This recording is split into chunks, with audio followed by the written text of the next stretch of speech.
Selamat datang di mata kuliah Pratea yang merupakan mata kuliah jurusan Sistem Informasi ITS Surabaya.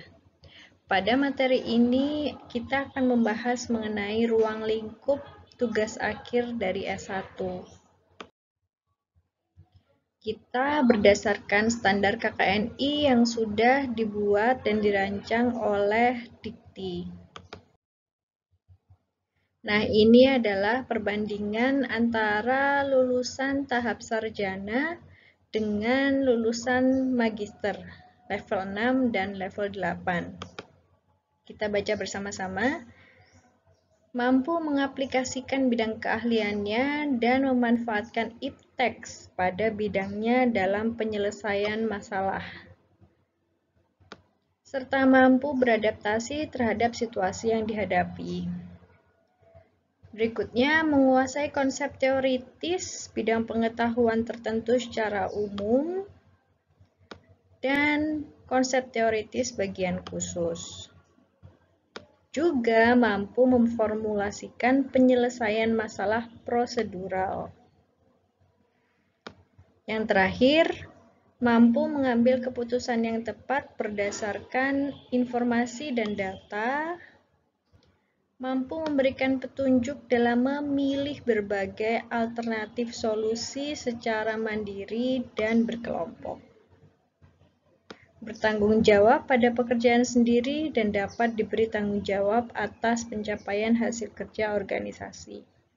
Jadi ini adalah untuk tahap sarjana. Bedanya dengan kalau lulusan magister, dia ada di bagian sini. Kalau magister dituntut untuk mengembangkan pengetahuan, teknologi atau seni di bidang keilmuannya.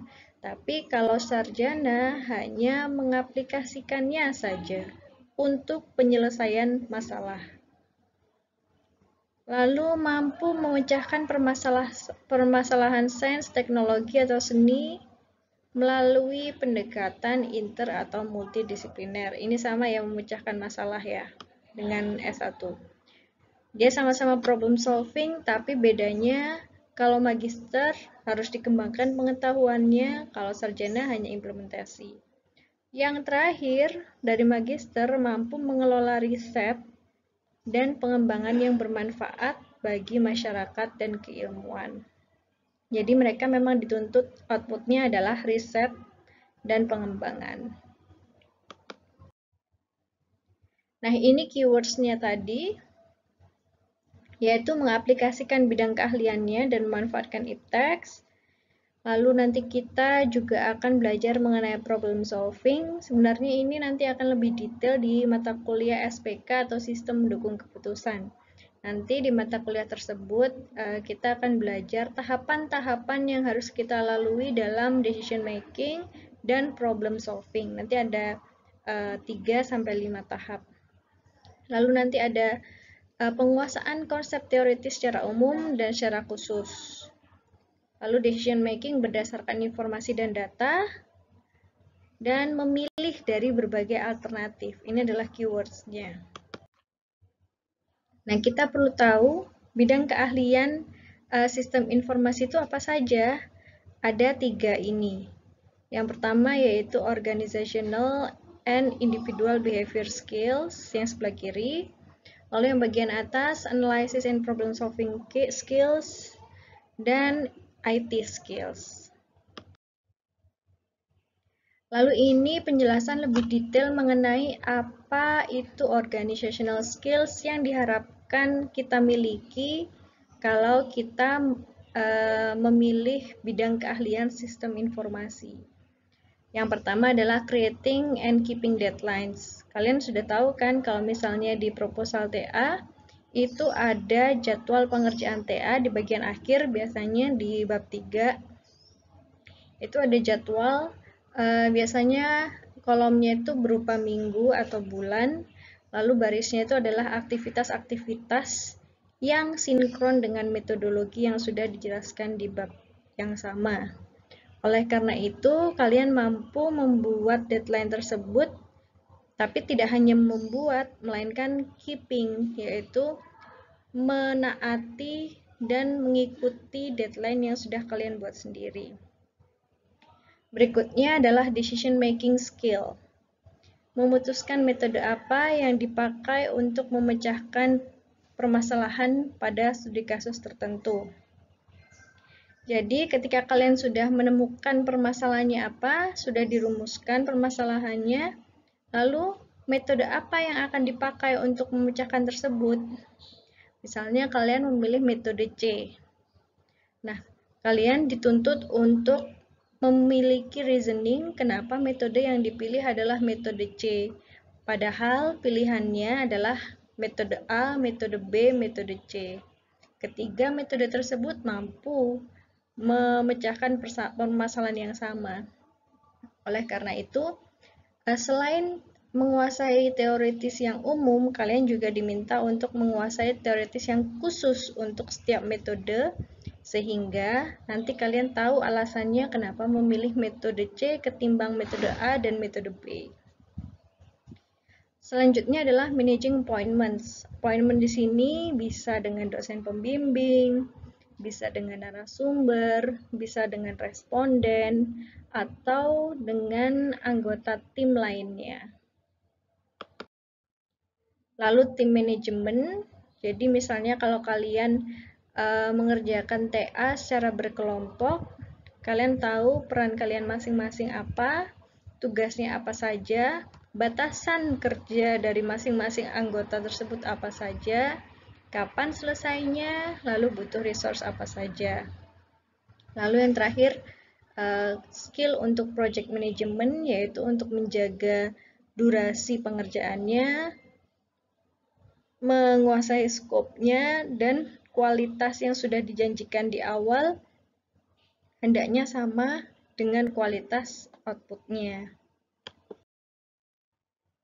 Berikutnya adalah individual skills, yaitu yang pertama adalah communication skills, cara membuat janji dengan dosen pembimbing, gimana cara menyampaikan progres TA, dan pastinya kita tidak berharap ya, tapi biasanya akan ditemui kesulitan-kesulitan TA.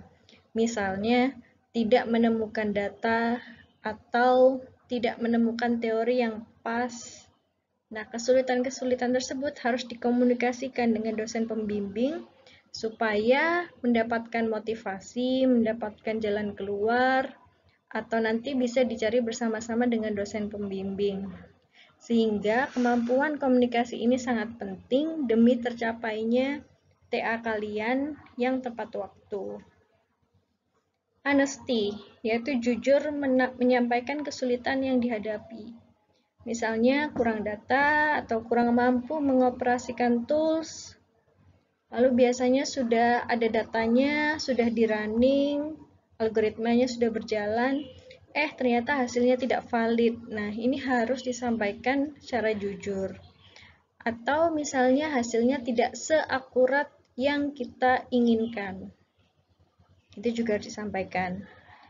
Lalu berikutnya technical kompetensi, misalnya yang berkaitan dengan tools atau kemampuan teknis, misal pengoperasian MATLAB, kurang mampu mengoperasikan yang modul tertentu, nah itu harus disampaikan juga. Selanjutnya adalah work ethic, misalnya tidak menyadur tanpa memberikan citasi, tidak mengunduh atau menggunakan data tanpa izin. Misalnya saja kalian habis magang di sebuah perusahaan, lalu kalian diberikan akses untuk mendownload database-nya perusahaan tersebut. Nah, kalian tidak boleh menggunakan data tersebut tanpa bilang ke supervisor kalian di konteks magang tersebut. Lalu tidak mempublikasikan artikel tanpa izin supervisor. Berikutnya, flexibility. Jadi misalnya kalian bisa bekerja sama dengan tim atau solo, dapat mengerjakan dengan tools A maupun cara hitung manual. Berikutnya adalah determination and persistence, yaitu kemampuan dari masing-masing individu untuk menyelesaikan apa yang telah ditargetkan. Nah, persistence ini sangat butuh dimiliki oleh masing-masing dari kita, karena ketika kita menemui kesulitan, orang yang persisten akan tetap lanjut mencari solusinya sampai ketemu. Jadi dia ketika ada hambatan, ada obstacles, dia tidak berhenti di tempat, melainkan terus berjalan mencari gimana caranya untuk memecahkan obstacles tersebut. Nah, kita tadi sudah yang bagian kiri. Berikutnya adalah bagian analysis and problem solving skills. Jadi ini apa saja yang dianalisis? Bisa datanya, bisa permasalahannya, bisa metodenya. Lalu ini adalah problem solving. Jadi apa sih masalah yang hendak kalian angkat dalam proposal? Itu juga dituliskan. Lalu mencari pilihan solusi yang dapat menjawab permasalahan tersebut. Jadi misalnya, permasalahan yang ingin diangkat adalah penjadwalan kereta api. Lalu pilihan solusinya ada metode A, metode B, metode C. Lalu yang terakhir menentukan solusi mana yang akan diterapkan. Dari ketiga metode tersebut, yang sama-sama bisa menyelesaikan permasalahan penjadwalan kereta api, kalian memilih solusi yang mana untuk diterapkan? Selanjutnya adalah IT skills. Kita mengingat lagi ya, IT terdiri dari software, hardware, database, dan network. Di saat kalian mengerjakan TA nanti, kebanyakan dari kita berkutat pada software dan database-nya. Jadi memang tergantung dari lab masing-masing. Tapi biasanya sih kalian diminta outputnya itu bisa berupa model matematika, bisa berupa if then rules, bisa berupa software package web based. Nah, itu adalah IT skill yang akan kita nilai nanti pada saat ujian sidang akhir. Lalu kita harus mengetahui persyaratan tugas akhir S1. Jadi ini saya ambil dari panduan TA, JSI, dan ITS. Yang pertama adalah memiliki perumusan masalah. Kalau sudah ada masalahnya, kalian diminta ide kalian apa.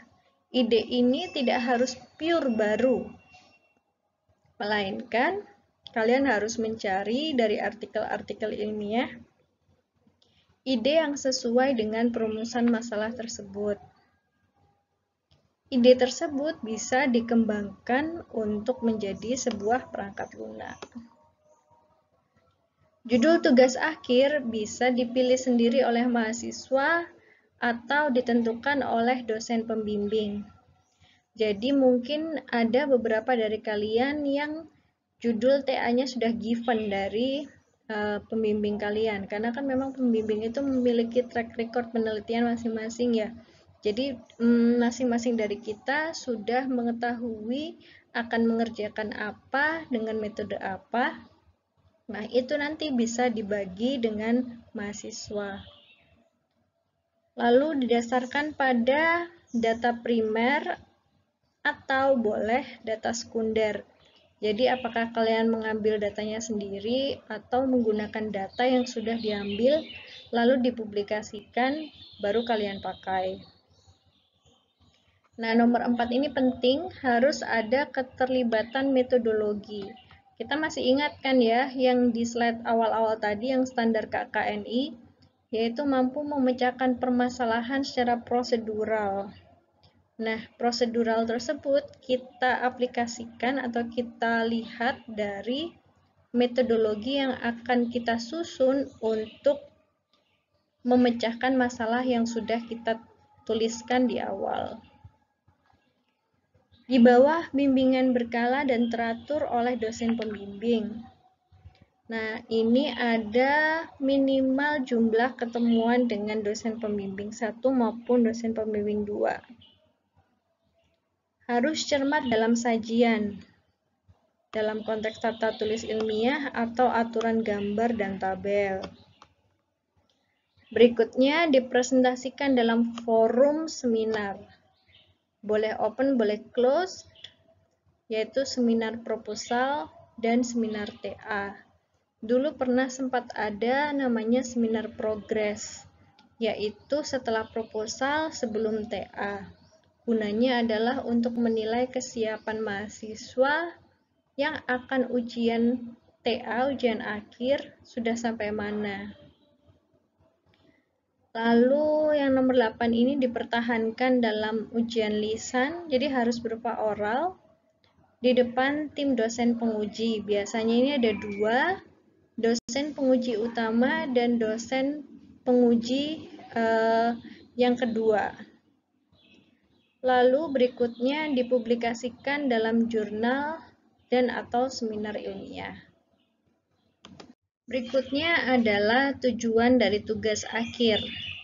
Tujuannya adalah mampu membentuk sikap mental ilmiah. Mental ilmiah itu apa? Yaitu kalau kita dihadapkan dengan suatu informasi, kita harus bisa melihat latar belakang suatu statement berdasarkan ilmu atau penelitian yang sesuai. Jadi tidak berdasarkan rumor atau hoax. Berikutnya, mampu mengidentifikasi dan merumuskan masalah penelitian atau mengembangkan perangkat lunak berdasarkan rasional tertentu yang dinilai penting. Jadi ketika misalnya perumusan masalahnya adalah tentang akademik di masa pandemi, di mana diharuskan pembelajaran jarak jauh. Lalu solusinya adalah dengan membuat sistem e-learning. Nah, sebelum kita membuat sistem e-learning tersebut, kita harus memiliki rasional tertentu atau alasan tertentu yang masuk akal logis. Kenapa harus membuat sistem e-learning lagi? Bukannya kita sudah punya Google Classroom, punya Moodle, dan sistem e-learning lainnya yang sudah well established. Kenapa kita harus membuat lagi? Nah, lalu sebaiknya proposal tersebut juga menjelaskan apa yang tidak dimiliki oleh sistem e-learning yang sudah well established tersebut, tapi dibutuhkan untuk ada sehingga kalian berinisiatif untuk memunculkan solusi yang belum ada tersebut ke dalam suatu package perangkat lunak, misalnya seperti itu. Lalu mampu melaksanakan penelitian atau pengembangan perangkat lunak mulai dari penyusunan, pelaksanaan, sampai pelaporan. Mampu melakukan kajian secara kuantitatif dan kualitatif, serta menyusun kesimpulan yang jelas. Jadi nanti kalian selain diminta untuk membuat sesuatu, kalian juga diminta untuk mengkajinya. Dari segi misalnya kuantitatif itu akurasi, validitas, atau misalnya kualitatif kita nilai berdasarkan kualitasnya. Misalnya kita uji dengan banyak akses yang masuk, apakah software ini bisa dijalankan dengan beragam browser dan beragam OS. Lalu yang terakhir, mampu mempresentasikan dan mempertahankan hasil ujian akhir dalam ujian lisan di hadapan tim dosen penguji. Jadi skillnya memang dituntut untuk tidak hanya bisa membuat, tidak hanya bisa mengkaji, tidak hanya bisa menulis proposal dan laporan tugas akhir yang baik, tapi juga memiliki kemampuan komunikasi untuk mempresentasikan dan mempertahankan hasil tugas akhir kalian. Nah, kita mengenal ada 2 bentuk tugas akhir, yaitu tugas akhir yang berupa penelitian dan tugas akhir yang berupa perangkat lunak. Masing-masing entah itu penelitian atau perangkat lunak harus memiliki dua deliverables, yaitu proposal tugas akhir dan laporan tugas akhir. Tugas akhir yang berupa penelitian biasanya mengandung kejelasan mengenai objek yang akan diteliti. Kalian hendak meneliti apa? Misalnya meneliti harga pergerakan emas. Lalu permasalahan yang ingin dipecahkan apa? Jadi kalian ingin meneliti harganya emas. Apakah di sana ada permasalahan? Misalnya permasalahannya adalah harga emas yang sedang kita perhatikan ini biasanya naik turun sehingga kita sulit untuk memprediksikannya dengan cara intuisi. Sehingga kalian harus menggunakan metode matematis tertentu untuk memprediksikan harga emas berikutnya. Hipotesa yang ingin diujikan kebenarannya. Kalian memiliki hipotesa bahwa misalnya metode peramalan yang sesuai untuk harga emas adalah exponential smoothing atau neural network atau yang lainnya. Nah, kalian mempunyai hipotesa bahwa kalau kita menggunakan neural network, maka akurasinya akan lebih tinggi ketimbang memprediksikan dengan intuisi. Itu adalah hipotesa yang ingin kalian buktikan. Lalu 4, yaitu sesuatu yang masih menjadi pertanyaan dan ingin dicari jawabannya. Jadi pertanyaannya adalah berapa harga emas besok dan berapa profit yang bisa saya dapat, misalnya seperti itu. Lalu berikutnya adalah tugas akhir yang berupa pengembangan perangkat lunak. Harus mengandung kejelasan sebagai berikut. Objek yang akan dikembangkan, misalnya kalian akan mengembangkan perangkat lunak terkait dengan akademik. Masalah yang ingin diselesaikan apa dengan perangkat lunak tersebut? Misalnya dalam sistem akademik yang sekarang tidak memiliki top 10 IPK terbaik. Ini misal ya. Lalu kalian ingin membuat urutan top 10 IPK terbaik.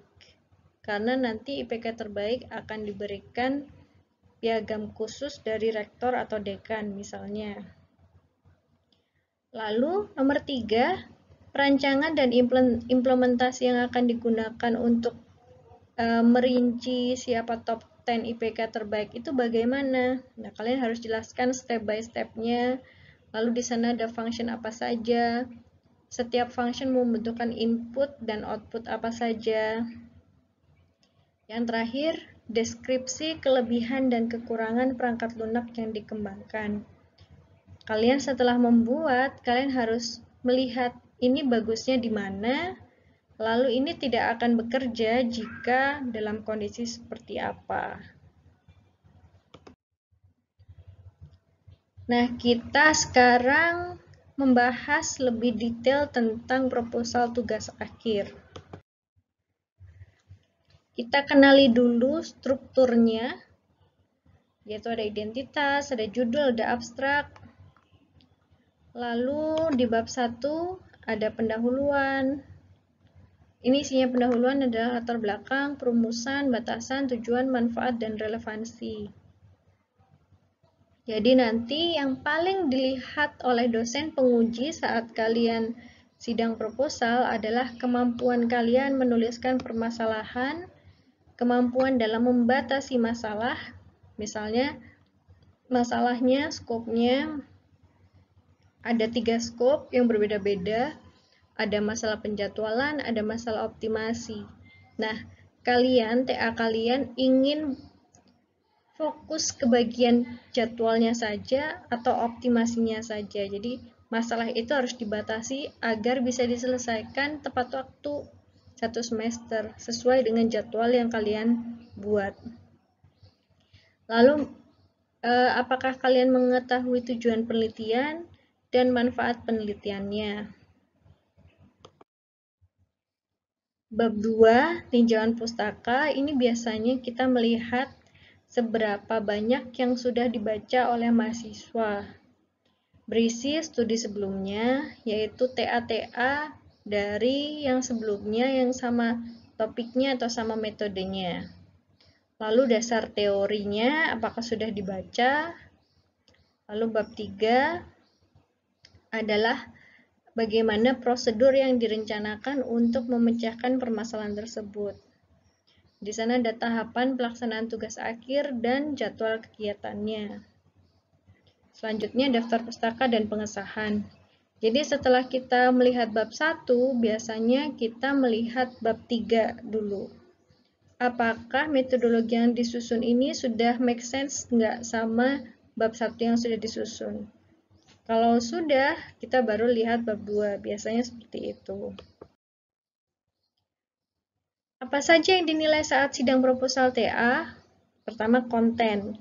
Nah, kalau konten ini kita tidak bisa membahasnya satu persatu di mata kuliah pra-TA.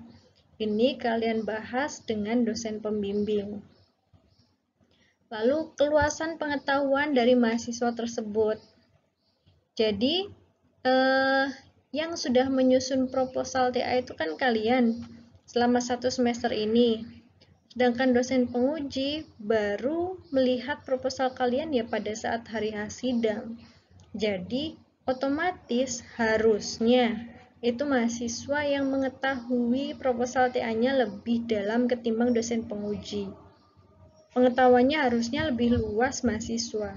Palingan dosen penguji pas hari sidang cuman googling lalu melihat metode apa saja yang sudah ada, lalu dicocokkan dengan proposal kalian. Biasanya seperti itu. Oleh karena itu, keluasan pengetahuan ini hendaknya bisa kalian komunikasikan dan presentasikan dengan baik saat sidang proposal TA. Berikutnya cara penyajian. Kemampuan kalian untuk presentasi, gimana penataan slide PPT-nya, apakah terlalu bertele-tele atau tidak. Lalu penulisan, kita biasanya lihat di proposal kalian, bagaimana tata bahasanya, formattingnya, sama citasinya. Lalu ini yang mungkin difikirkan dan ditanyakan oleh penguji saat sidang proposal TA. Biasanya kita akan melihat apakah metode ini sesuai dengan permasalahan yang diangkat atau tidak. Kalau misalnya sesuai, bagaimana mahasiswa bisa membuktikan kepada kita kalau metode tersebut sesuai? Nah, ini mahasiswa sebenarnya diminta untuk menceritakan berapa banyak paper yang sudah dia baca dan paper yang dia baca itu tentang apa saja, dan itu bisa jadi landasan bahwa metode A itu sebenarnya sudah cukup untuk menjawab permasalahan tersebut. Lalu, apakah metodologi yang direncanakan dapat mencapai tujuan?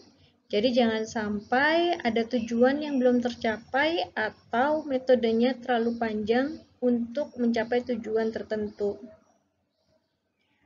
Bagaimana dengan datanya?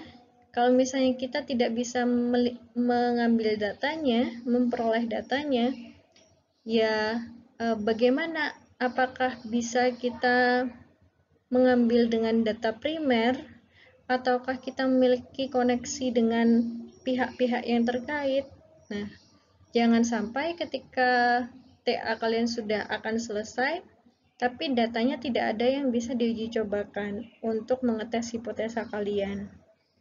Sehingga kalian harus mengulang dari awal lagi, ganti data lagi, cari permasalahan lagi, mendefinisikan tujuan lagi dari awal. Jadi kita tidak ingin seperti itu. Apakah waktu yang dialokasikan cukup? Terkadang ada beberapa proposal yang terlalu ambisius. Jadi dia ingin mencapai ABC. Dia ingin membuat algoritmanya, dia ingin membuat package-nya, lalu dia ingin menguji coba data tertentu. Nah, apakah waktunya ini cukup? Jadi kita berusaha semaksimal mungkin agar mahasiswa selesai mengerjakan TA itu hanya 1 semester saja. Biasanya yang terakhir ini, kalau misalnya terjadi skenario A, apa yang bisa dilakukan? Atau bagaimana langkah-langkah yang kalian persiapkan jika terjadi hal tertentu misalnya. Nah, ini rangkuman materi hari ini.